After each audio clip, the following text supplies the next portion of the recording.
সবাই ভালো আছো? আমরা আজকে বাস্তব সংখ্যার উপরে সেকেন্ড লেকচার শুনবো। আগে আমরা বাস্তব সংখ্যার উপরে প্রথম লেকচার শুনেছি। আমরা যেগুলো বাসায় কাজ করতে বলছিলাম সেগুলো মনে হয় বাসায় কাজ করেছি। না করলে এই করোনার মধ্যে আমাদের কিন্তু অসুবিধা হয়ে যাবে, কারণ এগুলো কিন্তু আর ব্যাক করা হবে না। সুতরাং আমরা এখন এখন যে কথাটা বলবো এই অঙ্কটি প্রমাণ করাটা খুব কঠিন নয়, সহজ। এই অঙ্কটা আমার বইয়ের মধ্যে উদাহরণ একে আছে। প্রশ্নটি হলো mod x is less than A হলে প্রমাণ করো যে minus A is less than x is less than A is greater than zero.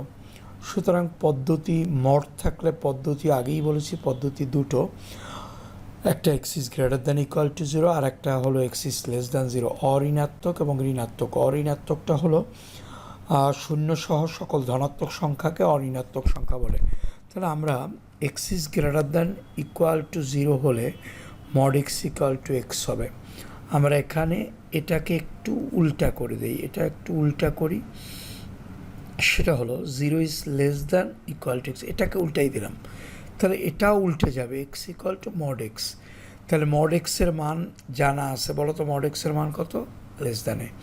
তাহলে আমরা এক্স ইজ লেস দ্যানে লিখতে পারি। এখান থেকে একটু খেয়াল করি, যেহেতু x equal to mod x, আবার মড এক্স ইজ লেস দ্যানে, তাহলে এক্স ইজ লেস দ্যানে।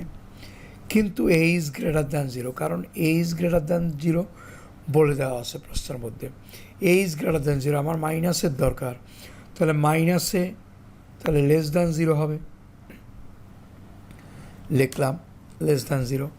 তাহলে আমাদের পরের প্রশ্ন হলো, একটু দেখি, minus A is less than zero, ভালো করে দেখো এইটু জিরোর সাথে কার রিলেশন আছে বলো তো? এই এক্সের রিলেশন আছে, তাহলে zero is less than equal to x, এইটা লিখলাম।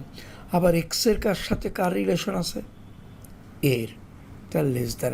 আবার বলছি, আমি বলছি minus is less than zero, জিরোর সাথে রিলেশন হলো x, less than equal to x, এক্সের সাথে রিলেশন এ। তাহলে মাইনাস আর এর মধ্যে জিরো ইনক্লুড, মাইনাসের থেকে প্লাসের মধ্যে এ ইনক্লুড। সুতরাং আমি শূন্যটা লিখি নেই, minus is less than x is less than A. এভাবে প্রথমটা প্রমাণ করা যায় প্রথমভাবে। আবার x is less than zero হলে mod x equal to minus x, এটাকে একটু উল্টাই লিখি আমরা। উল্টাই লিখবো, কী লিখবো একটু খেয়াল করি প্রত্যেকে। তো আমরা লিখতে পারি zero is greater than x হলে আমরা লিখব minus x equal to mod x, minus x equal to mod x অবশ্যই লিখব। তাহলে আমরা খেয়াল করি আমরা লিখলাম minus x equal to mod x is less than A, কারণ মড এক্সের মান আগেই বলে আসছি, এই যে দেয়া আছে মাইনাস এক্সের এক্সের মড এক্সের মান লেস দ্যান এ দেয়া আছে, এখানে দেখো এই যে দেয়া আছে মড এক্সের মান। তাহলে আমরা ওটা বসিয়ে দিলাম, তাহলে minus x is less than A হবে। বা তাহলে আমরা লিখতে পারি কি, আমরা এইটাকে একটু উল্টাই লিখি, x is greater than minus A, উল্টাই লিখলাম। কিন্তু A is greater than zero তো দেয়া আছে, সুতরাং A is greater than zero লিখলাম। জিরোর সাথে রিলেশন এক্সের, ইজ গ্রেটার দ্যান এক্স, এক্সের সাথে রিলেশন মাইনাসের, তাহলে মাইনাসে। তাহলে আমি লিখতে পারি জিরো বাদ দিয়ে A is greater than x is greater than মাইনাসে, অর্থাৎ উল্টা করে লিখলাম minus is less than x is less than A. সুতরাং mod x is less than A হলে minus is less than x is less than A হবে, এটা proof. তাহলে আবার এটাকে বলছি এক্সের মান যদি লেস দ্যান জিরো হয় মড এক্সের মান মাইনাস এক্স হবে। আবার বলছি, তাহলে এটাকে একটু ঘুরাই লিখলাম, শূন্য ইজ গ্রেটার দ্যান এক্স হলে এটাও ঘুরিয়ে লিখলাম, কারণ মড এক্সকে আমি রাখতে চাই minus x equal to mod x less than A হবে। কারণ এই যে কারণটা এখানে দেয়া আছে, কারণটা দেখি, এই যে কারণটা দেয়া আছে অঙ্কের মধ্যে, তাহলে আমরা লিখলাম less than A, minus x is less than A. তাহলে আমি এটাকে মাইনাস সাইন দ্বারা গুণ করলাম, চিহ্নটি পরিবর্তন হবে, এক্স ইজ গ্রেটার দ্যান মাইনাসে, কিন্তু A is greater than zero বলে দেওয়া আছে, লিখলাম। সুতরাং A is greater than zero, জিরোর সাথে relation is greater than x, এক্সের সাথে রিলেশন মাইনাসে, অর্থাৎ শূন্যটাকে অ্যাভয়েড করলাম, কারণ মানে মাইনাসে থেকে প্লাসের মধ্যে শূন্য ইনক্লুড, তাহলে লিখলাম A is greater than x is greater than মাইনাসে, তাহলে উল্টা করে লিখলাম। সুতরাং এভাবে আমি প্রমাণটা করতে পারবো। ক্লিয়ার? এটা উদাহরণ 1-এর মধ্যে আছে। আমরা একটা অঙ্ক ক্লাস 9-10-এ করে আসছি, এই ধরনের অঙ্ক প্রমাণ কর যে √2 একটি অমূলদ সংখ্যা। 9-10-এ করে আসছি এটা, তবুও আমি একটা পদ্ধতি দেখছি, যদি 9-10-এর পদ্ধতি তুমি অ্যাপ্লাই করো আমার আপত্তি নেই, তুমি ওভাবে করলেও চলবে। একটু দেখে নিই। √2 অমূলদ সংখ্যা মানে আমি যদি বলি এই √2টা হলো মূলদ সংখ্যা। মূলদ সংখ্যা কাকে বলে? আগের ক্লাসে বলছিলাম যে √2 মানে কোনো কিছু যদি মূলদ সংখ্যা হয় তাহলে পি কিউ মূলদ সংখ্যা, পি এবং কিউ যদি সহমৌলিক হয় তাহলে 1 ব্যতীত অন্য কোনো সাধারণ উৎপাদক থাকবে না। তাহলে আমরা লিখলাম, প্রমাণ শুরু করলাম। ধরি √2 একটি মূলদ সংখ্যা ধরে নিলাম। আমি দেখাতে পারি যদি এখানে √2 এর মধ্যে 1 ব্যতীত অন্য কোনো ধ্রুব সংখ্যা আছে, তাহলে আমি √2কে মূলদ সংখ্যা বলতে পারবো না, তাহলে অমূলদ সংখ্যা বলবো। দেখি, আমরা লিখি, অর্থাৎ √2 = p/q, সেমিকোলন, পি কমা কিউ সহমৌলিক হলো পি কিউর মধ্যে 1 ব্যতীত অন্য কোনো সাধারণ উৎপাদক নেই, সহমৌলিক, এবং Q is not equal to zero, এটা Q is not equal to zero লিখলাম। তাহলে আমরা স্কোয়ার করলাম, P square equal to 2 equal to কত হয় দেখো তো, 2 equal to P square by গেছে, একটা লাইন লিখিনি, ক্রস গুণ করে গেছি, P square equal to square. এখানে পি স্কোয়ার এবং 2q স্কোয়ারের মধ্যে কোন উৎপাদকটি আছে? 2 উৎপাদক আছে। যদি √3 হয় তাহলে 3 উৎপাদক থাকবে, যদি √6 হয় তাহলে 2,3,6 উৎপাদক থাকবে। ওকে, তাহলে আমরা পি এবং কিউর মধ্যে 2 উৎপাদকটি বিদ্যমান আমরা লিখলাম, পি স্কোয়ার এবং 2q স্কোয়ারের মধ্যে বিদ্যমান। সুতরাং আমরা লিখতে পারি, বা অর্থাৎ পি এর মধ্যে 2 উৎপাদকটা বিদ্যমান। আমরা যদি দেখি একটা রেশিও, কারণ আমি যদি পি আর কিউকে, এই √2কে আমি আর ধরি, আমি যদি r = √2, r 2 বলি, r² 2 বলি, r p/q বলি, একটু শুনে নেই, উভয় পক্ষে r দ্বারা গুণ করি, তাহলে r² p/q × r² মান 2 বলি, তাহলে 2q = pr, তাহলে p = 2 তোমার কিউ, তাহলে পি এর মধ্যে 2 উৎপাদকটি বিদ্যমান। তখন আমি লিখতে পারি পি এর মধ্যে 2 উৎপাদকটি বিদ্যমান, আমরা লিখলাম। অনুরূপে আমরা ধরে নেই এখানে যা আছে, আমরা পিকে বললাম পি = 2, এখানে যদি 3 থাকে √3, তাহলে আমি 3p' বলবো, এইটার মতো করে একটা বলবো, যে কোনো কনস্ট্যান্ট মানে একটা মান বলবো, সি ধরতে পারি, এসএসসি লেভেলে সি পড়ে আসছি, তাহলে পি ধরলাম, পি = আমরা ধরলাম 2p', সিও ধরতে পারো, তাহলে পি স্কোয়ার = লিখলাম 4p'², 2q² = 4p'², আমি q² বললাম 2p'²। আগেরটা দেখো, যদি p² = 2² যদি হয় তাহলে পি এর মধ্যে 2 উৎপাদক বিদ্যমান, তাহলে q² = 2p'², তাহলে কিউ এর মধ্যে আমার অবশ্যই, সুতরাং কিউ এর মধ্যে 2 উৎপাদকটি বিদ্যমান হবে। ক্লিয়ার কিনা? এইটার সাপেক্ষে বিদ্যমান লিখলাম। এখানে পি ও কিউ উভয়ের মধ্যে 2 উৎপাদকটি বিদ্যমান, যা কল্পনা বৃদ্ধি। English term is our assumption is wrong, not right. কারণ অ্যাজাম্পশন মানে হলো আমরা কি ধরেছিলাম, বলো তো আমরা কি ধরেছিলাম দেখো তো, আমরা ধরেছিলাম পি আর কিউর মধ্যে 1 ব্যতীত অন্য কোনো সাধারণ উৎপাদক থাকবে না, আমরা কিন্তু এইটা ধরেছিলাম। সুতরাং সাধারণ উৎপাদক পাওয়া গেছে, বলো তো কি? সাধারণ উৎপাদক 2 পাওয়া গেছে। সুতরাং আমার কল্পনা এটা মানে বিরোধী, মানে contradictory. Our assumption is wrong, contradiction. তাহলে আমি বলছিলাম 1 ব্যতীত অন্য কোনো ধ্রুব সংখ্যা উৎপাদক থাকবে না, সেখানে আমার 2 হয়ে গেছে, তোরা হবে না। সুতরাং √2 মূলদ সংখ্যা নয়, অতএব √2 একটি অমূলদ সংখ্যা। সেম প্রসেসে তুমি √3 জায়গায় √3 যদি হয়, তাহলে সেম প্রসেস এখানে p = 3p' বলবা, সেম প্রসেস অ্যাপ্লাই করে অঙ্কটা করবা। বসায় কাজ √3, √7, √6 ইত্যাদিগুলো আমরা করে ফেলবো একই পদ্ধতিতে। ক্লাস 9-10 পদ্ধতি অ্যাপ্লাই করলে আমরা করতে পারবো। আর একটা √2 + √3, এখানে তুমি ধরবা √2 + √3, তখন স্কোয়ার করবা, দেখবো যে √6 আসে, তখন √6কে আমরা করলেই আমরা পেয়ে যাব √6 অমূলদ সংখ্যা। সুতরাং এমও অমূলদ সংখ্যা হবে, ওভাবে আমরা প্রমাণ করতে পারবো। ঠিক আছে, আমরা তাহলে যাব পরের অঙ্কে। আমরা একটু অঙ্ক যাব, উদাহরণ 2 অঙ্কে যাব, ইজ মোস্ট ইম্পর্টেন্ট। আমার বইয়ের উদাহরণ 2 আমি অঙ্কটা করব। সেটা হলো, এই ধরনের অঙ্ক ঢাকা বোর্ডে প্রত্যেক বছর একটা করে অঙ্ক থাকে। প্রশ্নটা কি দেখি।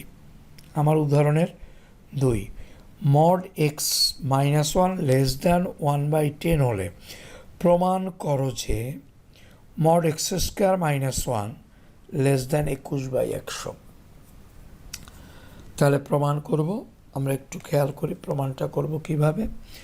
mod x - 1 is less than 1/10, এটা দেয়া আছে, ভালো করে শুনি, এটা দেয়া আছে। তাহলে -1/10 is less than x - 1 is less than 1/10। এই রুলসটা কোথায় পেলাম? গত ক্লাসে আমরা সূত্র শিখেছি। গত ক্লাসে দেখো, mod x একটু আগেও প্রমাণ করেছি, mod x is less than a হলে - a is less than x is less than a লিখতে পারি। এ মানে এখানে 1/10, 1/10 আমরা করলাম, দেখো ভালো করে আমরা লিখতে পারি। ওকে, আমরা উভয় পক্ষে 1 যোগ করলাম, উভয় পক্ষে। আমরা কিন্তু বাস্তব সংখ্যার মধ্যে কোনো বিয়োগ বা ভাগের কোনো অপশন নেই, যোগ এবং গুণের অপশন আছে। সুতরাং আমরা প্রত্যেক ক্ষেত্রে, এটা হলো প্রত্যেক ক্ষেত্রে আমরা 1 যোগ করলাম। বাম দিকে থাকে কি বলো? এখানে থাকে কত হয়? 9/10। এটা থাকে বলো আমাকে 11/10। আমি স্কোয়ার করলাম, কারণ প্রমাণে স্কোয়ার চেয়েছে, আমরা স্কোয়ার করলাম। স্কোয়ার করলে থাকে, তাহলে আমরা লিখতে পারবো তাহলে 81/100, 121/100। এখন আমার দরকার -1, তাহলে -1 আমরা সরাসরি লিখতে পারবো না, কারণ বলছি যোগজ এবং গুণজের পদ্ধতি আছে বাস্তব সংখ্যায়, মানে ভাগ এবং বিয়োগের কোনো পদ্ধতি নেই। তাহলে আমরা লিখলাম উভয় পক্ষে তোমার -1 যোগ করলাম, উভয় পক্ষে না, সরি, আমরা যোগ করলাম সকল ক্ষেত্রে, আমরা যোগ করে নিলাম সকল ক্ষেত্রে, আমরা যোগ করলাম -1, প্রত্যেকটা ক্ষেত্রে -1 যোগ করে নিলাম। ভালো করে দেখি, -1 যোগ করলাম, তাহলে বাম দিকে থেকে -19/100, ডান দিকে থাকে 21/100।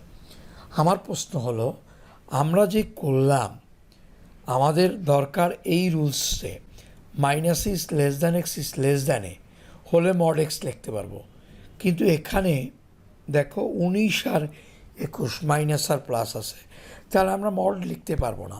তাহলে এই বাম দিকে যা থাকবে ডান দিকে একই পজিটিভ নেগেটিভ থাকতে হবে, এই জন্য আমরা বাম দিকে -21 লিখব, যা চাইবে সেইটার মাইনাস লিখবো। সুতরাং বাম দিকে আমরা মাইনাস লিখে নিলাম -21, কারণ -19 চেয়ে 19 হলো -21 চেয়ে বড়, তাহলে আমি বড়টা লিখলাম। এখানে যদি তোমার থাকতো 500/4000, সাপোজ 5/4, তাহলে এখানে -5/4 লিখতাম। এখানে যা থাকবে তাই এখানে মাইনাস লিখবো। ওকে, তাহলে লিখলাম। তাহলে যদি দুই দিকে একই মান থাকে, মাইনাসে প্লাসে মাইনাস প্লাস থাকে একই মান, তাহলে আমরা মড লিখতে পারি। অর্থাৎ মড অফ এইটা is less than 21/x, most important. আমরা এটা সুন্দর করে করব। এই রকম করে আমি আমি অঙ্ক দিচ্ছি, দেখো একটু। Mod x - 1 is less than half হলে প্রমাণ করো যে মড x³ - 1 লেস দ্যান 19/8। আবার একটু বলে নেই, কিউব আছে তাহলে সেম পদ্ধতি এরকম করে আগে 1টাকে ভ্যানিশ করব। তারপর যেহেতু এখানে করলাম কি x², যেহেতু এখানে কিউব চাচ্ছে আমরা এই লাইনে কিউব করব। ওকে, সেম পদ্ধতি অ্যাপ্লাই করব। পারবো কি না আমরা একটু প্রত্যেকে খেয়াল করি। আমরা দেখব প্রত্যেকে বাসায় সাথে সাথে করে ফেলবো। যেদিন ক্লাসটা তুমি পাবে ইউটিউবে, সাথে সাথে ক্লাসটা করার পরে আমার মনে হয় যদি তুমি করো তাহলে ক্লিয়ার হবে। বারবার বলছি যে জিনিসটা এইদিকে খেয়াল করি।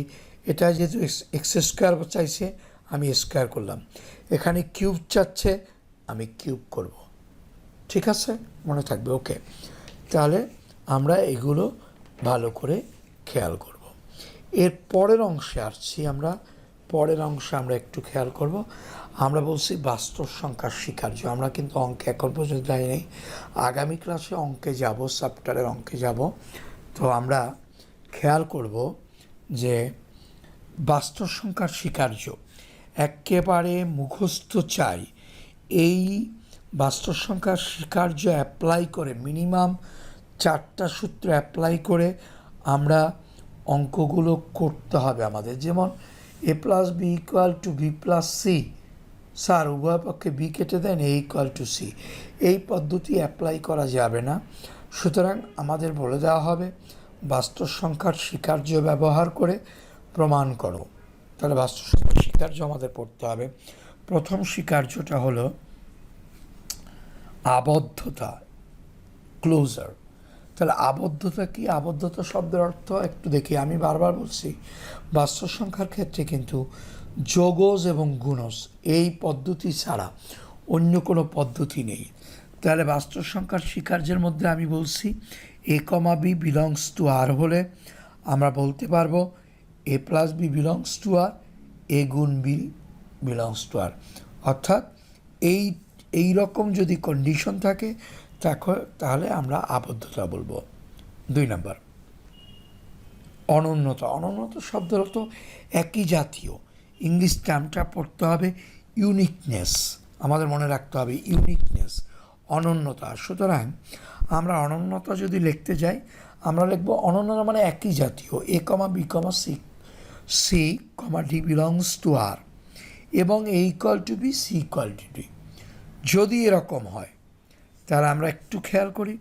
যদি এরকম হয় তাহলে আমরা লিখতে পারবো a + c = b + d। আমরা যা যোগসটা করবো গুণজ সেই একই রকম আমরা গুণ চিহ্ন দেবো। a + b = তোমার c + d হবে। সেম পদ্ধতি a গুণজ c = b গুণজ d। এটাকে বলবো অনন্যতা। উভয় পক্ষে একই জাতীয় জিনিস যোগ করা, গুণ করা, এটাকে বলা হয় তোমার অনন্যতা। বিনিময়যোগ্যতা, ইংলিশ টার্ম ইজ কমিউটেটিভিটি। ওকে, তাহলে কি a, b belongs to r হলে 1 number a + b = b + a, উল্টাটা। তাহলে কমিউটেটিভিটি গুণ করলে a.b = b.a। ওকে, আমরা 4 নম্বরে যাব সংযোজন যোগ্যতা। আমরা কিন্তু একটু বলতে চাই আমরা আজকে জাস্ট এমন মানগুলো আমরা কাউন্ট করব যাতে আমরা সমস্যা না পড়ি মনে রাখার জন্য। তারপরে আমরা আস্তে আস্তে অঙ্কগুলো করব আগামী ক্লাসে। তাহলে সংযোজন যোগ্যতা হলো যোগ করা। একটু দেখো a, b, c belongs to r হলে আমরা লিখতে পারি সংযোজন যোগ্যতায় a + b + c = a + b + c। b + c আলাদা, দেখছো? আমরা a + b একসাথে bracket + c = a + b + c। আবার a গুণ b ব্র্যাকেট গুণ c সমান a গুণ b গুণ c ব্র্যাকেটে b গুণ c। ওকে, আমরা সংযোজন যোগ্যতা আমরা লিখতে পারি। তারপরে বন্টন যোগ্যতা, ইংলিশ টার্ম ইজ ডিস্ট্রিবিউটিভিটি, আর সংযোজন হলো অ্যাসোসিয়েটিভিটি। ওকে, ডিস্ট্রিবিউটিভিটি মানে কি, A comma B comma C belongs to R হলে আমরা লিখতে পারবো হলে A dot B plus C equal to A dot B গুণ করে দেবো এ ডট সি, আর B plus C dot A হলে বি ডট এ যোগ সি ডট এ। তাহলে আমরা এইটা পেলাম। তাহলে আমরা পরের সূত্রে যাই। পরের সূত্রটি হলো, আমরা যেন পরের সূত্রটি এভাবে অ্যাপ্লাই করে নিই, পরের সূত্রটি আমাদের ক্লিয়ার হবে তখনই। একটু দেখে নিই, আমরা পরের সূত্রটি দেখব। আমরা পরের সূত্রটি হলো অভেদকের অস্তিত্ব, আইডেন্টিটি, অভেদকের অস্তিত্বশীলতা, English term is existence of identity. তাহলে কি আমি বলছি, আমরা একটু দেখি, এ বিলংস টু আর এবং একের মান শূন্য না হলে এ plus zero equal to zero plus A equal to A, এটাকে বলা হয় অভেদক। তাহলে A dot one equal to one dot A equal to A, এটা অভেদকের অস্তিত্বশীলতা। লাস্ট ওয়ান 7টা রুলস, বিপরীতকের অস্তিত্বশীলতা। তাহলে এক্সিস্টেন্স অফ ইনভার্স, তাহলে বিপরীত মানে ইনভার্স, এ হলে মানে এ ইনভার্স হবে। তাহলে আমরা বলতে পারি মাইনাসে a comma a inverse belongs to R হলে এ plus minus a equal to minus a plus A equal to zero হবে। 2 number, a inverse into a equal to a into a inverse equal to 1 হবে। এই হলো 7টা সূত্র। কী আবার বলছি এক এক করে। নাম্বার 1 আমরা বলছি আবদ্ধতা, নাম্বার 2 আমরা বলছি অনন্যতা, নাম্বার 3 বিনিময়যোগ্যতা, নাম্বার 4 বলছি আমরা সংযোজনযোগ্যতা, নাম্বার 5 বলছি বন্টনযোগ্যতা, নাম্বার 6 বলছি অভেদকের অস্তিত্বশীলতা, তারপরে আমরা 7 বলছি বিপরীতকের অস্তিত্বশীলতা। এই পর্যন্ত আজকে আমরা মুখস্থ করবো এই কটা। এর উপর বেস করে আগামী ক্লাসে একটা অঙ্ক করে তারপরে আমরা চ্যাপ্টার অঙ্কে চলে যাব, এবং তোমাদের দেখতে হবে ভালো করে। তোমরা সুস্থ থাকবে, সবার জন্য প্রার্থনা করবে, আমাদের জন্য, টিচারদের জন্য প্রার্থনা করবে, সিস্টারদের জন্য প্রার্থনা করবে। শুভকামনা, সবাই ভালো থাকবে, সুস্থ থাকবে। Thank you all.